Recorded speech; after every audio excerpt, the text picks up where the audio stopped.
안녕하세요. 김원준입니다. 다음 주 드디어 올림픽이 개막합니다. 올림픽 최대 이슈 중 하나가 단일팀 문제였죠. 관련해 보수는 프레임 하나를 만들어냈습니다. 북한 선수들 참가는 남한 선수들 기회를 박탈한다. 공정하지 않다. 올림픽은 그 탄생부터 평화를 위한 것이었고 유치하는 노력부터 이미 공공의 자원이 엄청나게 동원이 됩니다. 하여 선수들도 올림픽 정신의 구현과 공공의 이익을 위해 때로는 개인적 이익 일부를 남과 공유할 의무가 함께 부여되는 겁니다. 전쟁이 고론되던 상황에서 우리 공동체에게 평화의 상징이 필요하다. 그럼 개개인 출전 시간 중 일부는 그 목적을 위해 공공재가 될 수도 있는 게 올림픽의 정신과 공공의 이익에도 부합하는 겁니다. 정부가 그런 메시지의 전달과 관리에 실패한 측면이 있습니다. 그건 그것대로 비판할 수 있죠. 하지만 출전 시간이 줄어서 공정하지 않다는 단순한 프레임 하나에 거의 모든 언론이 아무런 문제 제기도 없이 동조하는 상황이 저는 참으로 기이합니다. 올림픽이 개인 커리어만을 위한 취업 박람회가 아니잖아요. 올림픽이 개인만의 경영이면 올림픽기와 국기는 왜 겁니까? 선수 명함하고 이력서를 걸어야지. 올림픽만 생각해온 어린 선수들이 거기까지는 생각 못했을 수 있습니다. 당황하고 억울할 수 있죠. 그럴 때 단일팀이 가진 상징과 의의, 올림픽의 공공성과 우리 공동체가 필요로 하는 평화의 절박함을 그들에게 얘기해 줄 수 없다면 언론이 뭐하러 있습니까? 김원준 생각이었습니다.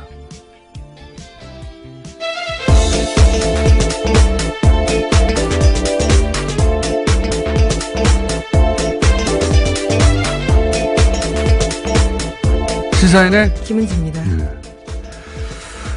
이 이슈는 원래 정부가 메시지 관리에 실패한 게 맞아요. 네. 그에 대해서 정부 관계자들이 사과를 하기도 했습니다. 네, 당황했다고 봅니다. 왜냐하면은 단일팀이 이렇게 문제가 된 적이 없기 때문에 준비가 안 됐어요. 메시지 전달과 관리에. 그리고 또 그만큼 보수가 초장부터 아주 잘 치고 들어온 프레임이고. 그래서 정부가 수습할 문제라고 생각해서 제가 가만히 있었는데 좀 시간이 지나면 이 단일팀의 불공정 프레임 이거 자체도 문제가 있다. 반쪽짜리 프레임이다. 이렇게 얘기할 줄 알았는데 이슈가 다 끝났는데 그런 얘기가 없어서 제가 이제서야 한마디 하는데 고생한 개개인의 기회를 제한하면 안 된다. 맞아요. 그 중요한 가치인데 그게 유일한 가치는 아니에요. 올림픽은 개인의 기회 실현 이외에도 공공의 가치를 구현할 의무가 선수들에게도 있는 겁니다. 네. 올림픽이 선수 개개인에게 배타적으로 독점할 수 있는 기회가 아니에요. 조금만 생각해보면 당연한 건데, 초장부터 여론이 확 쏠리니까, 무서워서 그런 건지, 비겁해서 그런 건지, 언론이 그런 말을 안 해서 한마디 하고요. 더 웃긴 거는 이런 포인트예요. 보수가 갑자기 개인의 권리가 가장 중요하다는 거예요. 예. 그럼 노조 지지해야지, 보수가. 노조 포함하면 맨날 뭐 국가 경제를 생각하라고 그러다가 갑자기 올림픽에서만 개인 권리가 가장 중요하게 되는 겁니다. 이게 앞뒤가 안 맞는 거예요. 그 프레임에 이따시만한 허점이 있는데 그냥 언론들이 넘어가 주니까 실망입니다. 저는. 자, 첫 번째 뉴스가 뭡니까? 네, 세월호 특별조사의 업무를 방해한 혐의를 받고 있는 박근혜 정부의 해양수산부 장차관이 구속됐습니다. 김영석 전 장관과 윤학배 전 차관에 대한 구속영장이 어제 발부된 건데요. 이들의 구속영장을 심사한 서울 동부지법 양철한 부장판사는 발부 사유를 다음과 같이 밝혔습니다. 범죄 혐의가 소명되고 도망의 우려 및 증거인멸의 우려가 있다라는 겁니다. 세월호 특조위 방해 관련해서 장관이 구속됐습니다. 하도 뉴스가 많아서 이제 구속에 있는데 드디어 세월호 진실규명을 하는 것을 조직적으로 방해한 행위가 이제 구체적으로 밝혀질 시점이 됐습니다. 예. 이렇게 조직적이고 구체적으로 방해를 하려면 기본적으로 상시 사찰이 있어야 되는 겁니다. 상식적으로.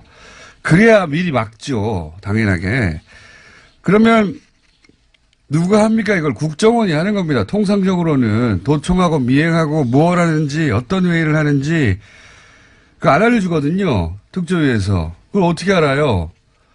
그 공관을 도청하거나 예. 사람들의 통화를 도청하거나 사람들을 미행하거나 기본적인 사찰이 없으면 그러니까 사건이 터지고 나서는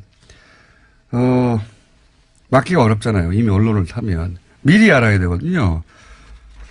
자, 그러면은 이제 특조위의 기밀을 어떻게 수집했는가 또는 예, 뭐 그와 같은 내용도 나왔습니다. 박근혜 대통령의 7시간 행적을 조사한 특조위에 대해서 어떻게 대응할지에 대해서 문건이 나온 건데요. 2015년 11월 달에 특조위가 세월호 참사 당일에 박근혜 전 대통령의 7시간 행적 조사하기로 했습니다. 그 당시에 강하게 반발하면서 새누리당 추천위원 4명이 나갔는데요. 그에 대한 내용들이 똑같이 문건에 쓰여 있습니다. 당시에 치밀한 보안이 요구되어서 특조위 상임위원조차도 내용들을 몰랐었는데 이에 대해서는 비공개 일정과 내용, 행적조사 안건이 언제 어떻게 의결될지도 다 쓰여 있었다라고 합니다. 그거 다 이제 밝혀야 되고 이거 어떻게 합니까? 당연히 여기서 국정원은 왜 기여했고 정부는 왜 재난의 진실을 파헤치는데 이렇게까지 방해를 했는가? 이제 거기서부터 다시 시작해야 되는 거죠. 자, 네, 박근혜 정부의 청와대가 어떻게 개입됐는지 좀 구체적으로 나오고 있는데요. 안종범 수석에게는 특조위 7시간 조사 막으라면서 해수부를 적극 하라고 5자리나 시켰다라고 하고요. 조윤선 수석에게는 기형적인 특조위를 폐지할 필요가 있다면서 여당과 논의하라고 했습니다. 또 우병우 수석에게는 정교조 계획을 무력화시키다라는 이야기도 했고요. 뭐 세월호도 사실 아직 밝혀진 것보다 밝혀지지 않은 게 훨씬 많은 사건이기 때문에 출발점에 제대로 쓴 것 같습니다. 자, 다음 순요. 네, 오늘 이명박 전 대통령 관련된 뉴스가 많습니다. 가장 먼저는 다스인데요. 검찰이 다스의 법인의 수출 대금 1,500억 원을 쪼고 있다고 JTBC가 보도했습니다. 대금이 들어오지 않고 해외에서 사라졌다라는 정황을 포착했다라는 건데요. 검찰은 최근 다스의 전현직 회계 관계자들을 불러서 조사하고 있습니다. 주진우 기자가 그리고 안홍근 청장이 몇 달 전부터 계속 주장하는 얘기죠. 예, 해외로 빠져나가는 돈, 예, 비자금. 그리고 제가 2012년에 싱가포르에서 예, 이런 비자금이 그쪽으로 모인다 이런 첩보를 입수하고 그때부터 추정한 적이 있어요. 미국이 스위스 계좌를 이제 털면서 국제적으로 블랙머니가 싱가포르로 많이 이동했었거든요. 그때 스위스 은행이 싱가포르로도 많이 이사를 갔고요. 그때 왜냐하면 거기가 합법적으로 차명 계좌가 가능합니다. 그러니까 불법이 아니에요. 싱가포르에서는 합법이에요. 대리를 내세우는 게. 거기에 이제 싱가포르의 페이퍼 컴퍼니 혹은 뭐 비자금 저수지라고 저희끼리 불렀었는데 돈이 모여있다고. 이게 어려운 점이 뭐냐면 어디서 딱 끊겨요. 하다 보면. 예. 프라이빗 뱅킹의 특징이기도 하고. 이거 공권력이 직접 수사를 해야 되는 사안인데 언제 떼려나 그러고 있었는데. 예, 드디어 착수했다고 합니다. 드디어 계기가 마련되고. 예. 다스의 싱가포르 회사 이름은 인티어 다스라는 곳인데요. 2005년에 캐나다 업체 합작해서 만들었습니다. 그런데 관련된 의혹들이 만들어지자요. 2012년에 폐업했습니다. 진작 알고 있던 내용입니다. 어쨌든 거기에서 그냥 머물러 있지는 않을 거예요. 돈이. 이런 돈이라는 게 계속 흘러가니까. 어쨌든 싱가포르가 거점이었다. 거점 중 하나였다. 예. 이것까지는 저도 확실하게 알고 있던 바입니다. 예. 그 이유를 추적하기가 어려운 것이지. 드디어 공중파 뉴스에서도 나오군요. 자, 다음 뉴스는요.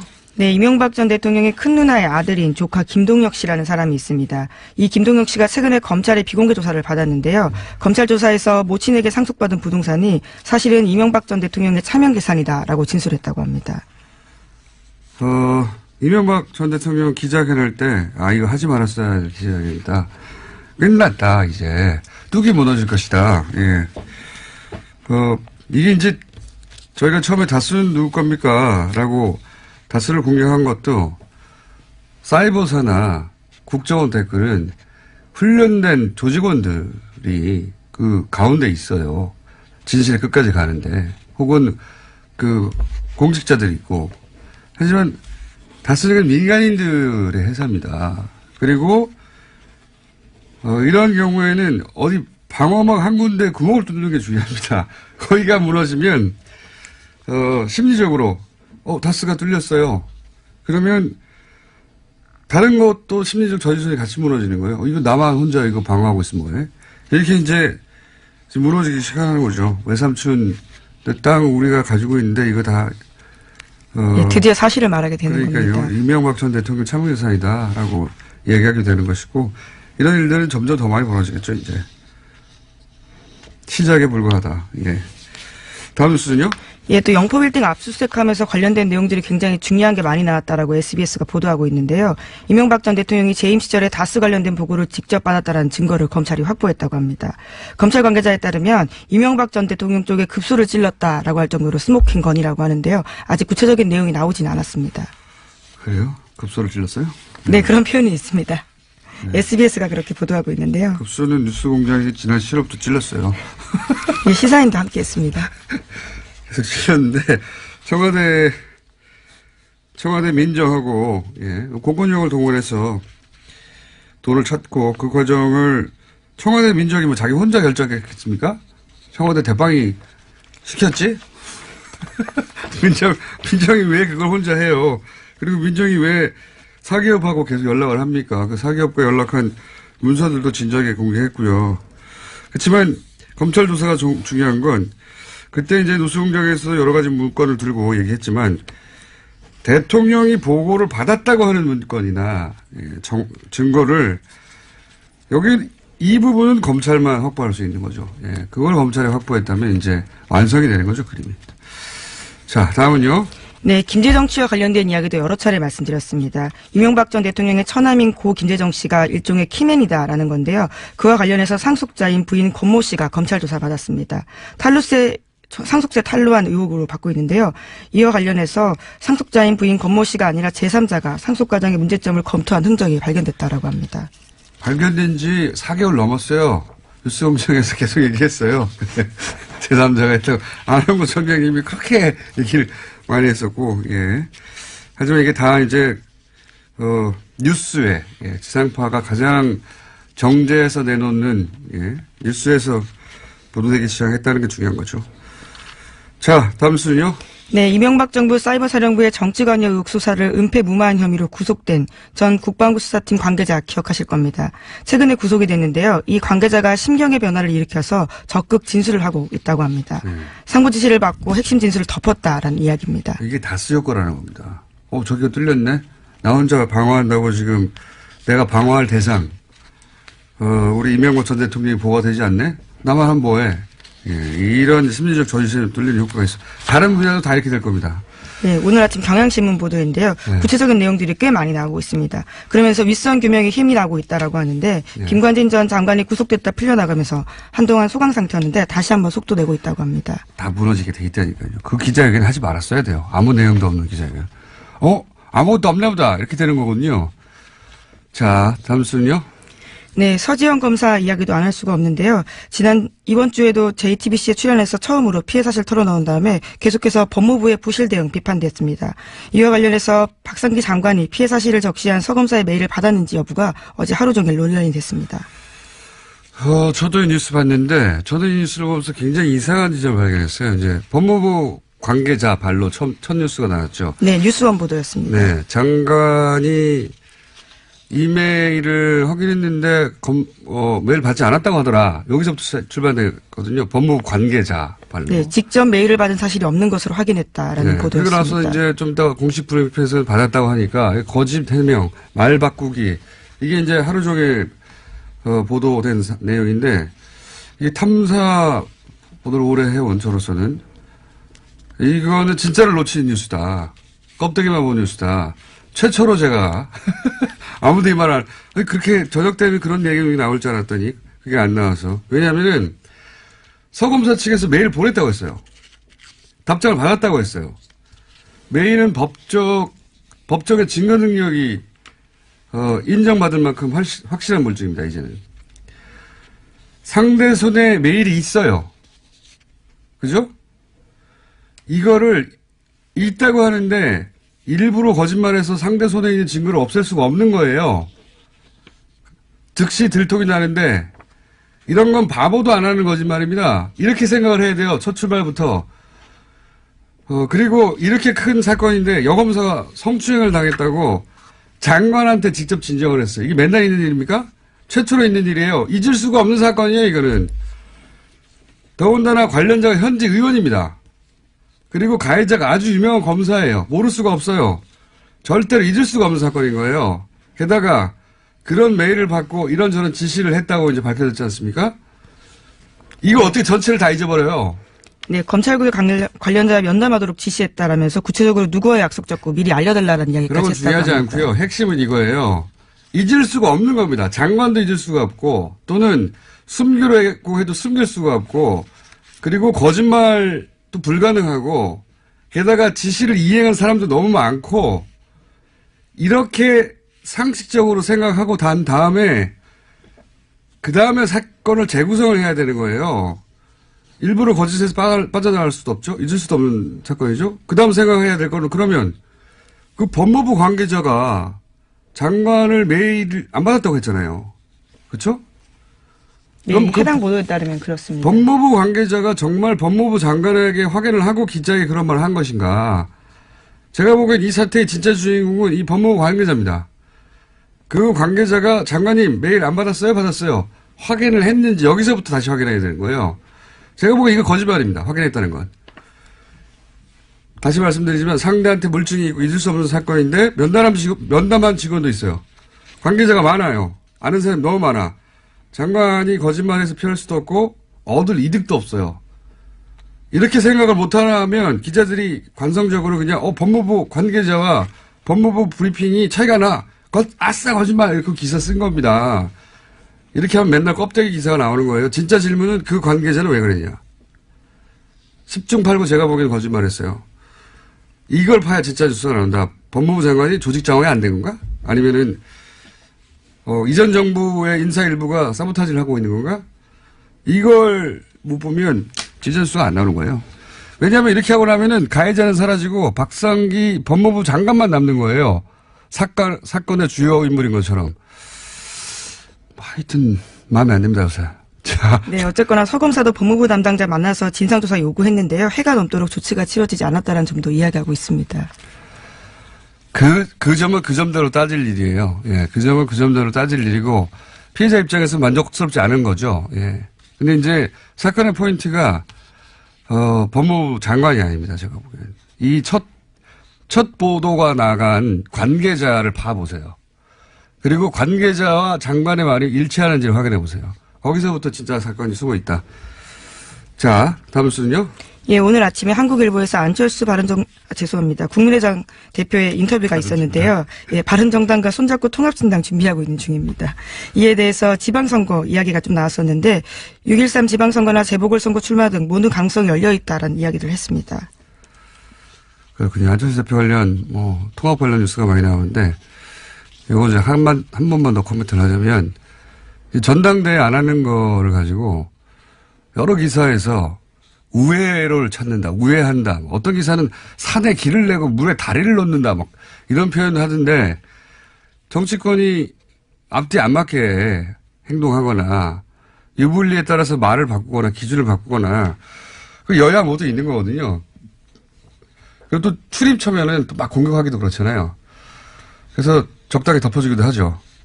근데 이건 예를 들어서 이 우회로다, 전당대회 안 한 거. 우회한다. 산에 길을 내고 물에 다리를 넣는다. 이건 너무 만져주는, 이거 애모예요. 이렇게 표현하면. 이렇게 하면 안 되는 겁니다. 표현이 너무 선정적인 것 같은데요. 깜짝 놀랐습니다. 적당히 해야죠, 적당히. 보세요. 합당은 전당대회에서 결정한다. 오늘 열받네요. 당원이 그래요? 근데 안철수 대표 측이 장악한 중앙위가 당원을 개정해요. 전당대회 안 하고 그냥 당원 투표를 한다고. 그러면서 뭐라고 하냐면 당원을 개정하면 즉시 효력이 발생하고 다음 전당대회에서 추인을 하면 된다. 이렇게 말해요. 추인을 안 했는데 어떻게 효력이 즉시 발생합니까? 논리적으로 말이 안 되죠. 그리고 이미 합당이 됐는데 국민의당의 전당대회는 이제 영원히 할 수가 없는데 어디서 추인합니까? 어디서? 추인할 데가 없어. 앞뒤가 안 맞아 이건. 논리적으로 하나도 말이 안 되는데 무슨 우회로예요. 이거는 강목 들고 용팔이 전당대회를 했는데 정면 돌파다. 이렇게 말해주는 것과 마찬가지인 겁니다. 적당히 좀 해야지. 민망해요 진짜. 뭐 우회로예요 이게. 아유 바보같이 정말. 자 어제 블랙하우스에서 여기까지 하고 끝내죠. 공중파에서 최초로 포털에서 매크로가 가능하다.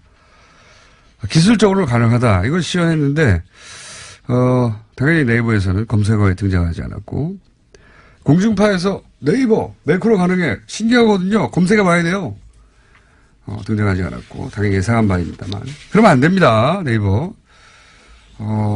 이 또한 지나가리라. 그렇지 않습니다. 예. 블랙하우스 한번 검색해 보시고, 다른 건 몰라도, 그건 보셔야 됩니다. 매크로가 가능하다는 거. 오늘 뉴스도 많고 할 말도 많았네요. 네. 답답한 하루였습니다. 자, 지금까지 김은지였습니다. 감사합니다. 네. 참. 네. 바로 끝내면 안 되는군요. 미니가 하나 준비되어 있습니다. 정세현 전 통일부 장관님 전화 연결됐습니다. 죄송합니다. 가치란 장관님. 안녕하세요. 예, 안녕하세요. 근데 왜 그렇게 화를 내요, 아침부터? 뉴스를 읽다 보니 갑자기 띵 해가지고요. 그게 됐지. 됐죠. 예. 일리 있어요. 장관님도 갑자기 훅 가실 때 있잖아요. 네. 네, 그래요. 갑자기 저희 연결드린 것은 이제 뭐 올림픽 내내 중간중간 연결드리겠다고 했는데 저희가 하루 이틀 놓쳤는데 열병식 관련한 뉴스도 있고 그리고 뭐 금강산 안 가는 뉴스도 있는데 우선 북한이 금강산에서 행사 안 하겠다고 갑자기 나온 이유는 뭐라고 보십니까? 뭐 여러 가지 이유 있다고 생각해요. 일석 3조 정도. 일석 3조. 하는 생각인데. 예.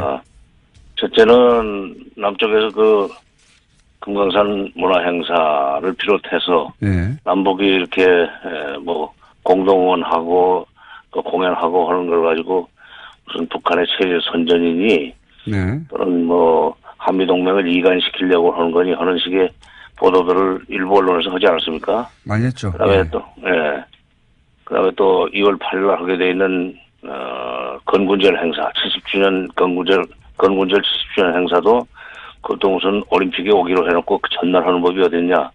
이게 완전히 그 위장평화공세다 내지는 갈라치기다 뭐 이런 비난을 하는 데 대해서, 불쾌감을 표시하면서 첫째, 두 번째는 대내적으로 그 남북한 공동 문화 행사를 하는데 우리 사람들만 가서 관중석에 앉아 있을 수는 없잖아요. 네. 북한 주민들도 데려와야 되거든요. 근데 그 금강산 근처에 있는 사람들 데려오는 것도 간단치가 않고 왜냐하면 굉장히 못 사는 동네입니다. 네. 그러니까 다 어떻게 보면은 옷도 헤입히고 등등 아니면은 평양에서 데려와야 돼요. 원산이나. 그 교통 문제도 간단치가 않아요. 북한의 지금 현재 형편으로는. 특히, 기름은 뭐, 하나도 못 들어가게 하면서 자동차 움직이는 것이 쉽지 않고, 동원이 어렵죠. 그 다음에 세 번째는, 이제 북쪽 공연도 하지만, 네. 우리 쪽에서 가서 공연할 거 아니에요? 네. 우리 쪽에서 가서 공연하는 거에 대해서 북쪽이 좀 부담을 느낄 겁니다. 무슨 얘기냐면, 지난번에 그 블랙하우스 때 잠깐 보였던 그 베이비복스 평양 공연. 네. 그 베이비복스의 평양공 같은 걸 보고 북한 사람들이 느낄 문화적 충격. 예. 그리고 그것이 체제에 미치는 영향, 이런 거 생각하면은 이게 득될 것이 없다. 핑계 없냐? 이번에 남쪽에서 뭐 여러 가지 비난하는 거에 대해서 그 핑계 대고 이거 이제 차라리 안 하는 게 낫겠다 하는 결정을 하지 않았나. 복합적인 원인이 있다는 거죠. 그렇군요. 예. 여러 가지 사정상 이건 안 하는 게 낫겠다고 이제 종합적으로 북한이 판단했을 것이다. 예. 네. 그 대신 마식령 스키장에 뭐 공동 훈련을 한다 하는 것은 그 별로 그렇게 접촉 기회가 없어요. 선수들끼리는. 예. 스키이기 때문에 이게 기록 경기 아닙니까 스키가. 그러니까 실제로 갔다 온 그 기자들 얘기 들으니까 각자 북한 선수 한번 쭉 타고 내려오고 네. 우리 선수 타고 내려오고 뭐 그러고 끝났다.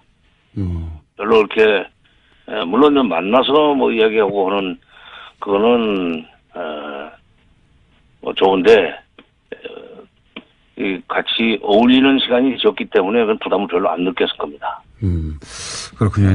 이제 이 공연도 하고 남측에서 가서 오래된 시설들도 이제 이용해야 하고 뭐 북한 입장의 형편도 있고 또 남한에서는 이걸 또 비판도 하고 하여튼 복합적으로 기분도 나쁘고 형편도 어렵고 현실적인 어려움도 있고 뭐 이런 차원일 것이다. 네. 듣고 보니 그러네요. 예. 이건 어떻습니까? 또 한 가지는, 건국절 열병식. 북한에서는, 건군절. 건군절. 예, 국이 아니라. 건군절. 이거는 우리 입장에서는 올림픽 전날인데, 이렇게 퍼레이드를 해야 되느냐. 뭐 이런 분명히 입장이 있을 수 있고, 북한에서는, 아니, 이거는 이쪽 행사인데, 니네가 이것까지 못하게 하면 안 되지. 뭐 이렇게 입장이 갈리는 건 한편으로 양쪽으로 생각해보면 당연한데요. 결국은 이 행사를 하겠죠? 당연히? 그렇죠. 이게 원래 북한의 건군절이 예. 1948년 2월 8일이 건군절입니다. 예.